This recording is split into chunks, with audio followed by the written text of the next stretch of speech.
мәселелер деген тақырыпта сіздерге қысқаша айтқым келіп отыр.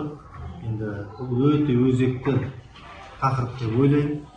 Бұл жерде студенттер бар, енді студенттерге қаншалықты болашақта алдарыңыздан шығатын тақырып ретінде өзекті шығар. Бірақ дәл қазіргі уақытта магистрант, докторант оқытушыларға өте маңызды тақырып деп ойлаймын. Енді мен де Қазақстанда 2015 жылы докторантура оқыдым. 2015-те түстім, 18-де қорғадым. 15-те Scopus деген не, Web of Science деген не, мақала қалай шығады, не істейді, не қояды дегеннің ешқандай хабары жоқ, 0 адам. Бірақ сол ешнәрсе білмейтін деңгейден қазіргі уақытта осы Мелли Фольклор журналының қазақстандық өкілі, жалпы редколлегиясының құрамында қазақстандық өкіл ретінде 2019-дан бері келе жатырмын. Соған дейін келдім. Мынау түк білмейтін деңгейден редколлегияның құрамында. Сол жолда көрген білгенді айтқым келіп жатырмын. Бәріміз ойлаймыз, Scopus'қа, Web of Science'қа индекстелетін жаңағыдай журналдарда мақала жариялау қиын деп ойлаймыз. Сосын қазақтың тілі, әдебиеті, мәдениеті, тарихы, әлемге не керегі бар деп ойлаймыз. Өте қатты керек. Қазақтың тілін біз айтпасақ, қазақтың фольклорын, мәдениетін, тарихын біз айтпасақ, кім айтады? Оны басқа біреу айтады, ол қате түсіндіреді. Сіздерге мен екі нәрсені айтқым келеді. Бірінші, Мелли Фольклордың қалай мақала жіберіледі, қалай шығарылатынын, екінші, сол жердегі тәжірибені бөлісім. Мелли Фольклор өзі Web of Science айтқандай, Web of Science-ның ішінде Arts and Humanities Citation Index деген бағыт бойынша тіркелген, Q3 деген дәрежеде, Scopus'та да Arts and Humanities бойынша, Social Science бойынша тіркелген, сол жерде базада индекстелген. Бұл журналға мақала жазғыңыз келе ме? Мақаланы дайындаңыз, түркше, ағылшынша, немесе орысша, үш тілдің біріне жібере аласыз. Мақаланы дайындаңыз, мына жерлерде көрсетілген сайтқа да кіресіз. Бергіпас деген платформа бар. Платформадан өзіңіздің профиліңізді ашасыз. Сол жерден мақала жіберу деген жер бар.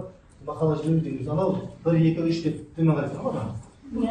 Сол жерде үстіне макале, үст верилер дейді. Мақаланың тақырыбы, аннотациясы, кілт сөздері деген сияқты мәліметтер толтырасыз. Екінші, язарлар деп тұр, автор туралы мәліметтер толтырасыз. Үшінші, досиялар дейді. Досиялар деген жерге сіздің мақалаңызды жазасыз, жүктейсіз.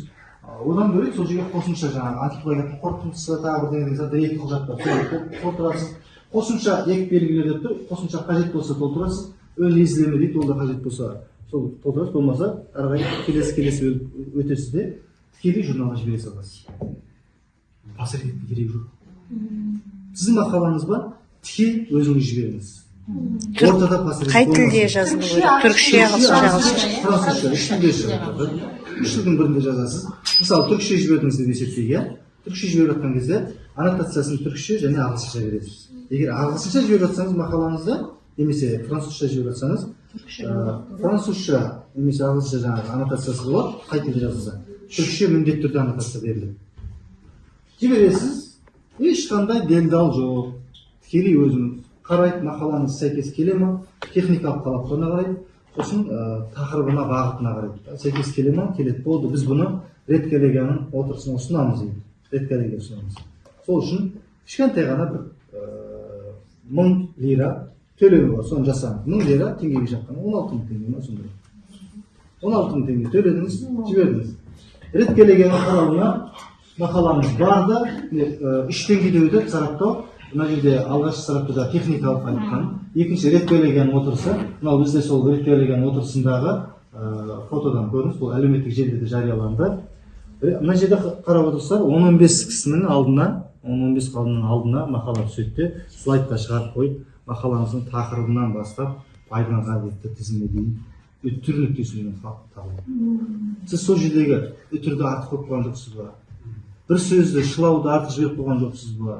Бір идея айттыңыз, бір пікір айттыңыз, соны артық ба, кем ба, толық жеткізе алдыңыз ба, айтқыңыз келген ойды. Соны әр сөзіңізге жауап бере алатындай болу керек та жаңағы. Олар сол сіздің әр сөзіңізді үтір нүктесіне қалдырмай талдайды. Мақаланың тақырыбы дұрыс жазылған ба, жазылмаған ба. Бірақ бір нәрсесі бар. 10-15 қалым талдаған кезде 15 қалдың алдына сіздің мақалаңыз келеді, бірақ мына жердегі авторлар туралы бүкіл мәліметті алып тастайды. Мақала кім тіккенін білмеу керек ешкім. 15 адам ол жерде бұл мақала кім тіккенін білмеу керек.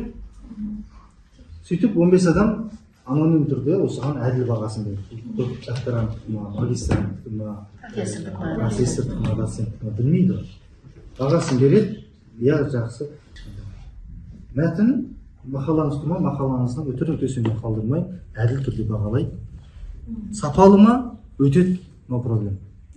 Енді сол екі жаңағы 15 адамның талқысынан өтті ма? Мысалы үшін бір 40-50 мақала келсе, содан бір 7-8 ма, 10 жақсысы ма өтеді, 10-15 ма.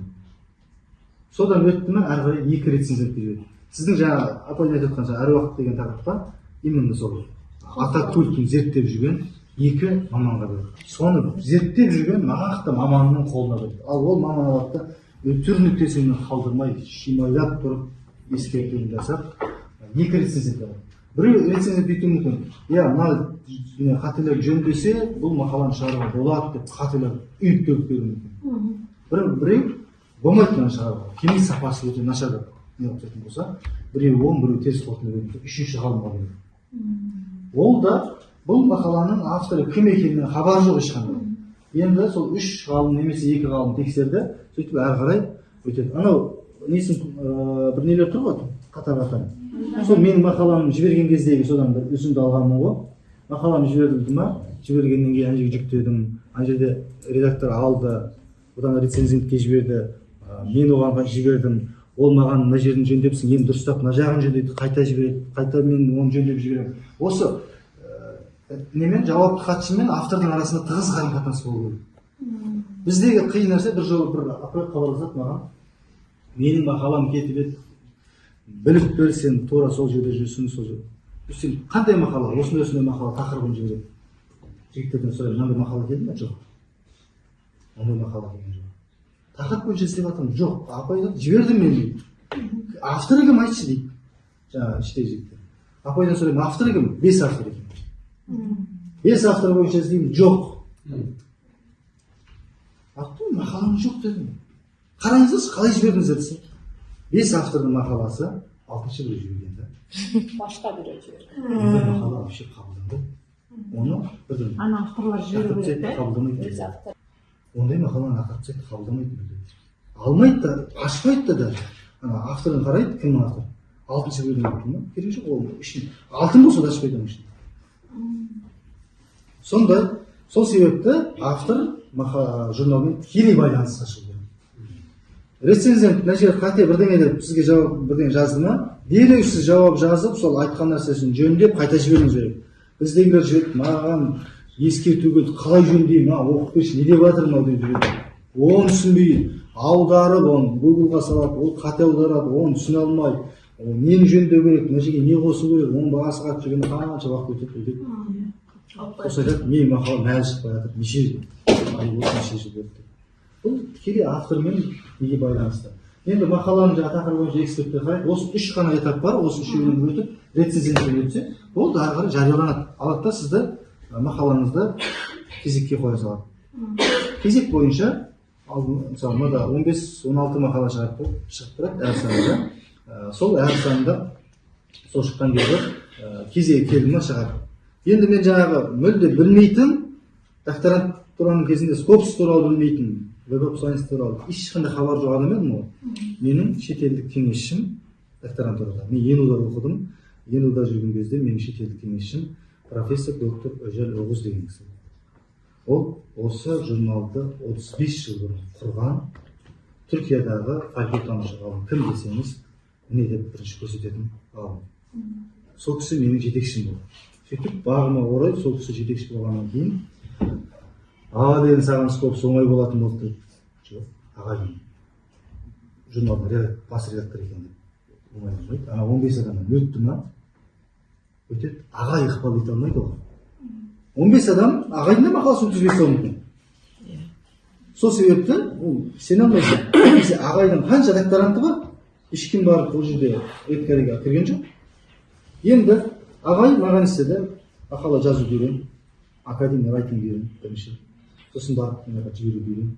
Мен академия райтингді үйрену үшін қанша курс іздедім, Қазақстанда, Түркияда іздеп жүріп мақала жазуды үйрендім. Мен жазуды үйренген кезде барып түсіндім, академия райтинг деген докторанттарға, магистранттарға сабақ бар. Бакалаврға бару деймін, иә? Ол мезетте жұмыстары. Бар.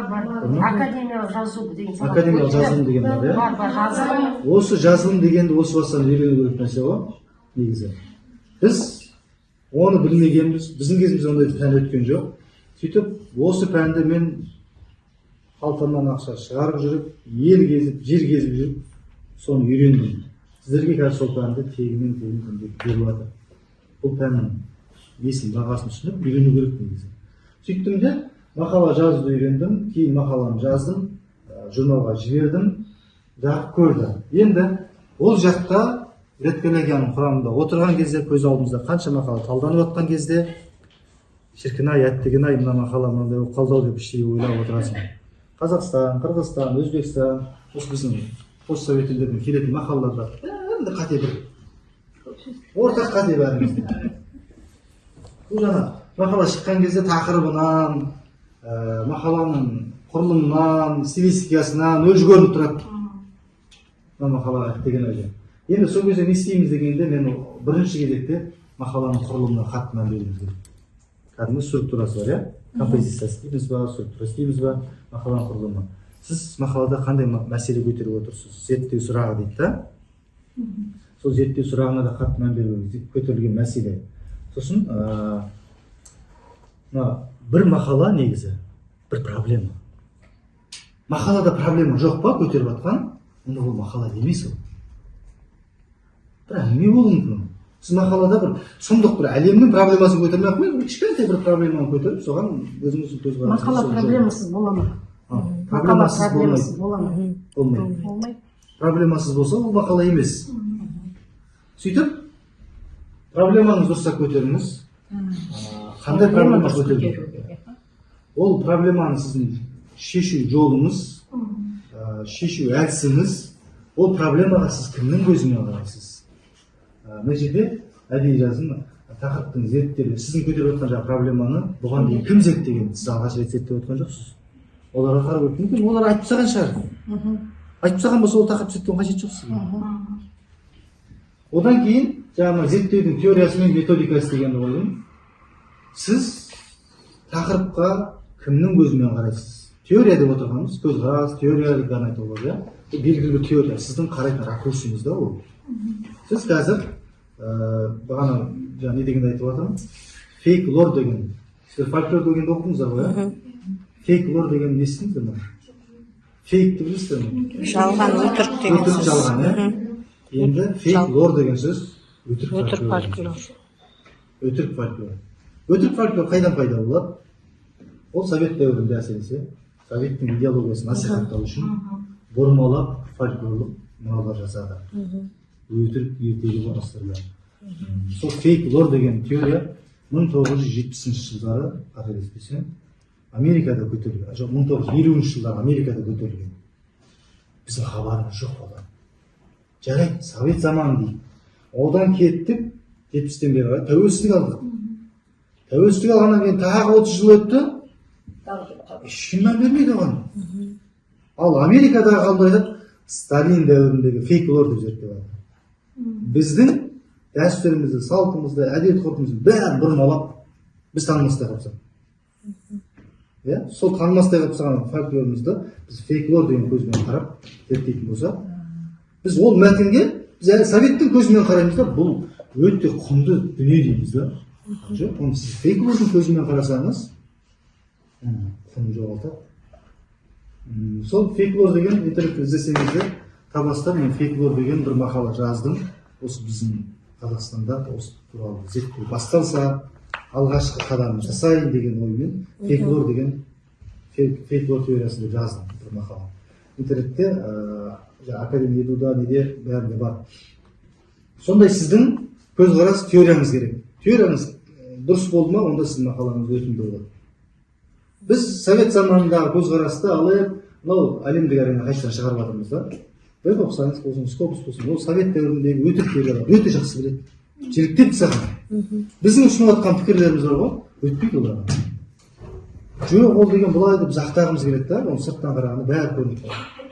Енді сол теорияңыз, соны сіз қалай зерттейсіз, жігіттер тұрып сол методикаңызды көрсетесіз. Енді сол ненің ішінде статистикалық деректерге сүйенсеңіз, жақсылап талдасаңыз, қорытынды жасасаңыз, әрине өте құнды болады. Әрі жалғастырып, қазір қалған пункттерге тоқталамыз. Мақаланың құрылымы дегенде мынандай нәрсе бар. Мүмкін оқыған шығарсыздар, имарат деген жүйе бар. Мүмкін естіген шығарсыздар. Естіген бар ма? Имарат. Сіздер апайлар, имарат деген академия райтингда, академиялық жазуында имаратты айтып отырмын. Имарат деп отырғанымыз, и деп отырғанымыз introduction, кіріспе. М деп отырғанымыз materials немесе methods дейді. Үшінші, Р деп отырғанымыз results and discussion. Нәтижелер талдау. Енді қазір біздің вактың да талабы бар осында. Кіріспе, материалды мәселелер. Сол имарат деген жүйе 1979-80 жылдары Америкада көтерілді. Ана мақаланы публицистикалық стильде жазатын, мынау ғылыми стильде жазатын, біреу араласқан қойыртпақ стильде жазатын. Кім қалай сол қалаған жазып жатыр да? Осылай болмайды, ғылыми мақала деген белгілі стандарт болу керек. Белгілі стандарт алып келіп, олар сол стандарт жасады. Біз сол имарат деген жүйені, сол стандартты осыдан 2-3 жыл алдын ғана ести бастадық. Олар 40 жылдан бері мақала жазуға әбден майын ішіп белгілі деңгейге жетті да. Біз министрлік қазір сол әбден ана этаптардан өткен, майын ішкен сол деңгейдегі америкалықтармен бізді жарыстырады ғой. Біз жарыса алмай жатырмыз да. Шамамен біз тез игеріп кете аламыз. Результат бар ғой, нәтиже бар ғой. Сол нәтижемен қорытындыны шатастырады бізде. Нәтиже дегенде қорытынды дегенде. Кейбір вакт журналдардан жіберсеңіз, мынаған әншеге материалдан мәселе, әншеге әдебиетке шолу деген бір абзацтарын бастап бірден жазып берші дейді да. Материалдан әдістер деген бір абзац тұрады, оның үшін материалдан әдістер ешнәрсе жоқ. Әдебиетке шолу деген бір абзацтың басына қойып қояды, әдебиетке шолу жоқ ішінде. Мына бір мақаламды мен әдейі мысалға алдым. Әдебиетке шолу қалай жасалады? Білесіз, иә? Әдебиетке шолу, мысал үшін, айтыс тақырыбын алдық. Мына пандемия уақытында Қазақстанда ұйымдастырылған айтыс. Және айтыста пандемияға қатысты тақырыптың көтерілуі. Бұл пандемияның уақытында бір мәселе бар, айтайын ішінде. Тақырып таңдау деген нәрсе бар да. Біз 40 жыл бұрын тақырыптарды әлі көтеріп жүрміз да. Өтіп кеткен теманы көтеріп жүрміз да. Біз трендтегі теманы жүрміз. Пандемия уақытында Скопстағы, Web of Science-тағы журналдардың басым көпшілігі бір санын жоқ дегенде, болмаса бір жыл бойы пандемия ғана. Пандемия деген бүкіл әлемде болып жатыр, журналдың ішінде. Я, мынау фольклор шығар, бірақ пандемия дәуіріндегі фольклор қандай? Мысалы, мен магистратурада айтыс туралы тақырып зерттедім да.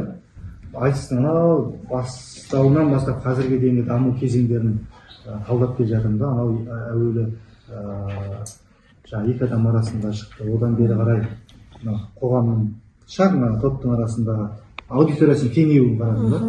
Сөйтіп кейін жиын тойда, жәрмеңкеде болса кейін сахнаға шықты, одан үлкен сахнаға шықты, одан эфирге шықты. Бұрын 5-6 адам тыңдайтын болса айтысты, бір уақытта қарасақ 2000 адам залда тыңдап отыр. Эфирге шығарып жіберген кезде, прямой эфирге қанша? Миллиондаған адам тыңдады. Енді айттым да, сол кезде бір баяндама жасап жаттым да. Ертең алдағы уақытта екі ақын екі қалада отырып, құлағына наушник киіп алып, қолында домбыра, алдында өзінің облысының халқы бар. Ана облыстағы ақынмен айтысу мүмкін. Аған бір профессор қарап тұрды. Осы жерден тоқтай қойсаң. Жайлап тізгін тарттым, қойдым. Бірақ ішімде қалды. Бұл бәрібір айтыс осыған бару мүмкін. Пандемия уақытында тура сол айтыс болды. Екі ақын алдында көрермен де жоқ. Инстаграмда отыр Жандарбек пен Мұхтар. Инстаграмда айтысып жатыр. Алдынан қол шапалақтап отқан ешкім жоқ оған. Әуезовте, Мұхановта бүкіл айтыс зерттеген адамдар айтты. Алдында қол шапалақтаған халық болмаса айтыс болмайды мүлде деді. Дамыған технология айтыстың дамуына мүмкіндік жасап жатыр. Өзгертті. Сөйтті, соның алдында айтысты болған дейін кім зерттеді? Сәбит Мұқанов болсын, Әуезов болсын, Сейфуллин болсын, басқа болсын, солардың бәрін общий бір айтасыз ғой ат жөнінен. Әдебиетке шолудың ішінде ана жерде мен Четин деген кісіні, Гүрчайыр деген кісіні, Сараш деген кісіні үшеуін бердім да. Айтыспен пандемиядағы айтыс туралы жазған біреулер бар ма екен деп қарадым да. Кеше Түркияда 3 автор Түркиядағы айтыс туралы жазып. Айтыс болған екен. Кеше айтыс туралы мынау зерттетті, мынау зерттетті, арада мына мақала мен менің мақаламның шыққан арасында бір 6 ай ма болды. Мынаған сілтеме жасадым, кетті. Яғни әдебиетке шолу деп литерарий деп отырғанымыз осындай дәл қазір болып жатқан дүниеге сілтеме жасау. Бұны қатты естен шығармау керек. Нәтиже деген нәрсе бар да. Жаңа нәтижемен қорытындымыз қатты шатастырамыз. Нәтиже дегенде мен зерттеп отқан тақырыбым пандемия уақытындағы айтыс па? Айтыс зерттеген кезде наурыз бен қыркүйек айының арасында Қазақстанда 2020 жылы 100-ге жуық айтыс ұйымдастырылған. Оған 100-ден астам ақын қатысқан. Солардың барлығын алған кезде топтарында оларды. Ол 100-ге жуық айтыстың 4-еуі, 4 түрлі айтыс бар екен да, 3-еуі ауызша өткен. Инстаграмда отыр, анау Инстаграмда отыр, екеуі айтысып отыр. Болмаса екі ақын қатар отырып алып та, екеуі көрермен жоқ, екеуі отырып алып айтысып отыр, прямой эфирде, жаңағы Фейсбукта, Инстаграмда шығып жатыр. Сондай сияқты айтыстар болып жатыр. Біреуі жазбаша. Енді ана ауызшаның тағы біреуі радиода болып жатыр айтыс. Сөйттінде радиодағы айтысты алдым, одан кейін жазбаша айтыс, газет бетінде айтыстар жүріп жатыр. Фейсбукта жазбаша айтыстар жүріп. Бұл сол уақытта айтыс болды ма? Болды. Сәл де болса тыныштық берген, көңіліміз аулаған не еді? Рухани өзіміздің ауыз әдебиетіміз. Ауыз әдебиеті біз психологиялық тұрғыда қиналып жатқан кезде бізді сәл де болса көңілімізді жұбатқан, бізді алдандырған өнеріміз біздің. Түркияға қарасаңыз, Түркияда тура сол уақытта айтыс болып жатыр, аз болды айтыс бірақ. Онан бөлек оларда кеңірек қатты дамыған ертегі айту дәстүрі қатты дамыған. Бұл дәл қазір болып жатқан процесс па? Біз соны зерттеуіміз керек та. Егер өткен заманның дүниесін зерттесеңіз де қазіргі процеспен байланыстыруымыз керек та. Болашақпен байланыстыруымыз керек та. Зерттеу деген сол негізі. Сөйтіп байланыстырып, нәтиже деп отырған жаңа 100 айтыс, қанша айтыс болды. Мен жинақтап отқан деректер, статистика. Енді осы 100 айтыс неге болды? Неге 4 түрін бөліп алды, арға кетеміз да? Теория деген келеміз да. Зерттеу теориясы. COVID-19 уақытында COVID-19-ға қатысты мәтіндерді талдау керек болады да. Сол кезде фольклорда шлефсель деген теория бар да. Америка ғалымдары осыны алғаш көтерген осы тақырыпты. Сол теориямен фольклорды зерттеген. Бізде бұл теория оқытылмай жоқ бізде. Бұл кемеген бізге. Совет дәуірінде ана жақта біз мына жақта өмір сүріп жатырмыз, Америкада ана жақта теория дамып жатыр, біздің ешқандай хабарымыз жоқ. Енді сол Американың теориясын алдым да, айтыс сол теорияны салып жіберіп. Қандай теория дедіңіз? Шлефсель деп айтады ғой, функция деп айтуға болады шығар енді. Иә. Меркез мәтін дейміз ғой енді. Мәтінге байланысты, контекстке байланысты жағдай. Қазір тағы бір теория бар соған да қатысты. Енді сол теория, осы теорияға салып келесі. Перформанс деген теория бар. Ағылшынша перформанс, ижра дейді түп түрде. Перформанс деп отырғанда, бұл да контекстке келеді, бірақ басқаша. Ана шлефсельде мынандай. Фольклордың 4 функциясы бар дейді да. Мына жерде перформанста айтушы, тыңдаушы екеуінің ортасынан шыққан мәтін зерттейді. Үшеуін бірге қарастырады. Сіз мәтінді өзінше талдай алмайсыз, зерттей алмайсыз, айтушы мен тыңдаушыны байланыстырмай. Мысалы, пандемия уақытында айтыстарға қарасақ, пандемия туралы арақашықтық, әлеуметтік арақашықтық, маска, тағы сол сияқты неше түрлі ковид, вирус деген сияқты терминдер шығып жатыр да. Ал совет дәуірінде екінші дүниежүзілік соғыстың кезіндегі айтыстарға қараңыздаршы. Жырым бомба, сөзім танкі. Оны біз басқа уақытта қолданамыз ба? Қолданбаймыз. Сол уақыттағы халықтың әлеуметтік жағдайынан хабар береді. Фольклорда осындай перформанс деген теория. Сол теорияға салып зерттеген кезде, бұл теорияның өзіндік әдістері бар, сол әдістерге сала отырып зерттегенде, сіз жай әшейін ана жердегі мәтінді жай айтпайсыз. Белгілі бір дайын теория бар да, дайын әдіс бар. Соған салып жіберіп, жіліктеп қоя саласыз да. Сол кезде мақала жазу оңайлап қалады. Теорияны, әдісті өте қатты мән бере отырып алатын болса, жаңағы фейклор теориясы деп жатырмыз ғой, тура сондай сияқты оны да көрсететін болса, фейклор теориясының мысалы үшін үш педі несі бар, элементі бар. Фольклорлық мәтін бірінші кезекте оны жинақтайды тұру. Жаңа апай айтады ғой, мен анау бақсыларға кеттім, кесененің басына бардым дейді. Жинақтады ғой, жинақтаушы бар. Ол мәтінді жеткізуші бар. Қашан жазды? Кімнің аузынан жазып алды? Қай жерде жазып алды? Оның барлығы протокол толтырылу керек. Далалық зерттеу, кәдімгі фольклор зерттеу. Ал фейклордың бір сипаты ешқандай дерегі жоқ. Кімнен жазып алған белгісіз. Мұндайға сәйкес келмей ма, жаңағы фольклордың талабына сәйкес келмей ма? Ол фейклор. Екінші несі? Ол фольклор мәтін, сол жерде айтылып жатқан дүние, сол ұлттың дүниетанымымен сәйкес келмейді. Дүниетанымымен, мәдениетімен, тарихымен сәйкес келмейді. Мен Жиренше шешеннің несін талдадым, жаңағы фейклор деген мақалада. Мынандай қызық нәрсе. Бір күні Жиренше шешен ханның үйіне барыпты. Хан оған бір қаз асыпты дейді алдына. Осы Жиренше ақылды ма бұл жерде? Социалистік реализм теориясына тура кетті. Жиренше секілді үлкен тұлға келіп тұрған кезде оған хан келіп қаз ұсынбайды ғой. Не ұсыну мүмкін? Бір бағлан қол ұстауы мүмкін. Жоқ дегенде, ал былай әдетте ту бие сою мүмкін. Бір жабақ сою мүмкін.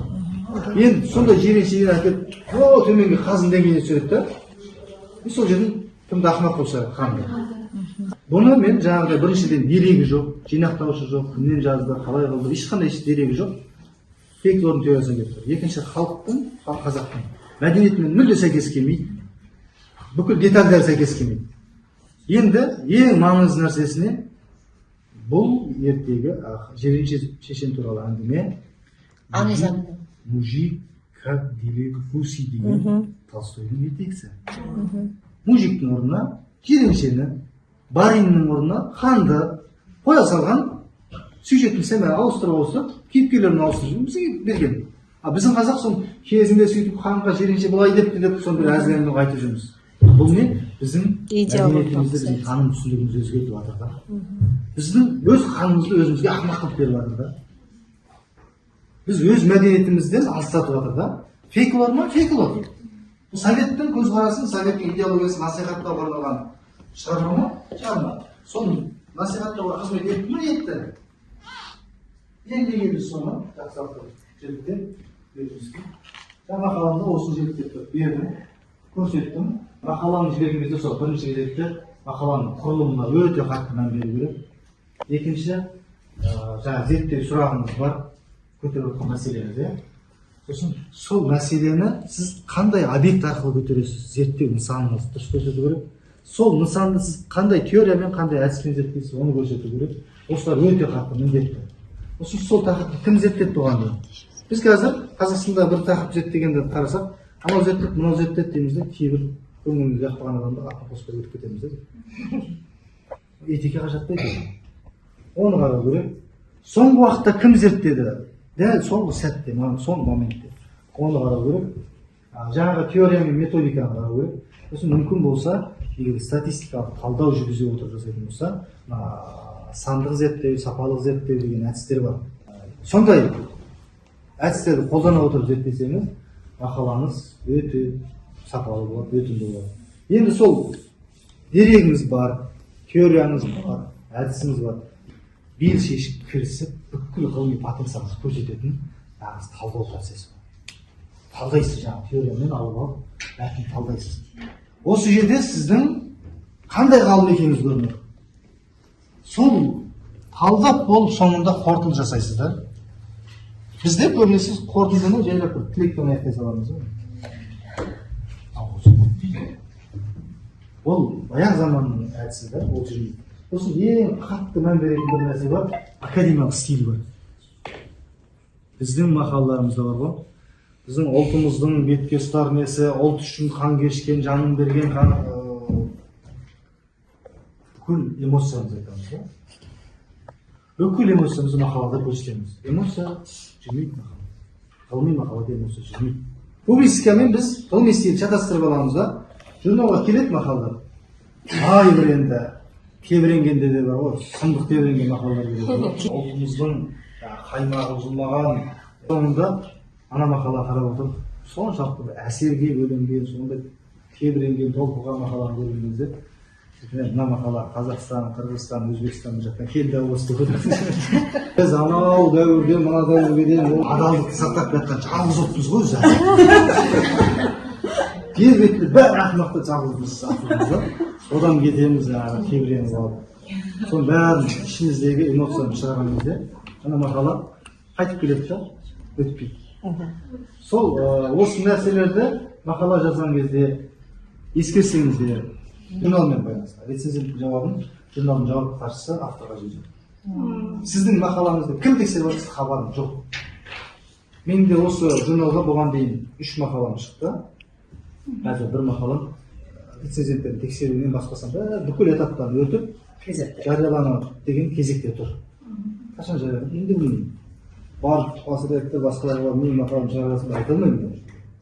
Неше тұрған шығармыз, аты жөніміз тұрған шығармыз. Бірақ ол жерге барып нәрсені айта алмаймыз. Жүрмейді біздің сөзіміз. Мен құрылып шығарып жатырмын. Бірінші мақалам Бұхар жауға қатысты шықты. Қазақтың әдебиетін, мәдениетін шетеліне қылсын біздің мойындамайды. Керек емес олар. Бұхар жауды бердік. Шықты Бұхар жауын мүмкін емес. Талдап бердік. Керек етті ме? Керек етті. Оны да жаңағыдай теорияларға салып талдаған кезде, кейін сол мақаламды Американың бір университетінің ғылыми кітапханасын сатып алған, электронды базасын. Екінші, құтадылдыққа қатысты мақалам шықты. Докторантурадағы мен деген бірінен құтадылдық, сол туралы мақалам шықты. Үшінші мақалам шықты, айтыс туралы, пандемия уақытында қатысты. Кейін пандемия туралы, айтыс туралы мақаламды аяқ асып PDF керек болып қалды. Google-дан іздей салғанмын ғой, тез PDF-ін алсам. Басып қалсам, Милли фольклордың сайты емес, басқа бір сайттар жүрді. Мынау басқа сайттар не себеп? Қарасам, дүниежүзілік денсаулық сақтау ұйымының ресми сайтында тұр екен. Пандемия уақытындағы әдеби зерттеулер деп бір айдар ашып менің мақаламды көріп тұр. Демек, сіздің мақалаңыз керек, әлемге керек. Сіз бір ауыз пікір айтсаңыз, біздің пікірімізге мына әлем мұқтаж негізі. Біз пікір айтпаймыз да біз. Айтудың жолын білмей жатырмыз, тәсілін білмей жатырмыз. Әсіресе осы жерде оқытушыларға, енді докторанттарға, жастарға бәрін алдарыңыздан шығатын дүние керек деп ойлаймын. Милли фольклордан басқа веб-сайнсқа тіркелген тегін болсын, аз ғана. Мысалы Милли фольклорға бас аяғы шығам деген 100-ақ доллар төлейсіз. Осындай жағын ескеріп өздеріңіз жазсаңыздар, мақалаларыңыз өтімді болады.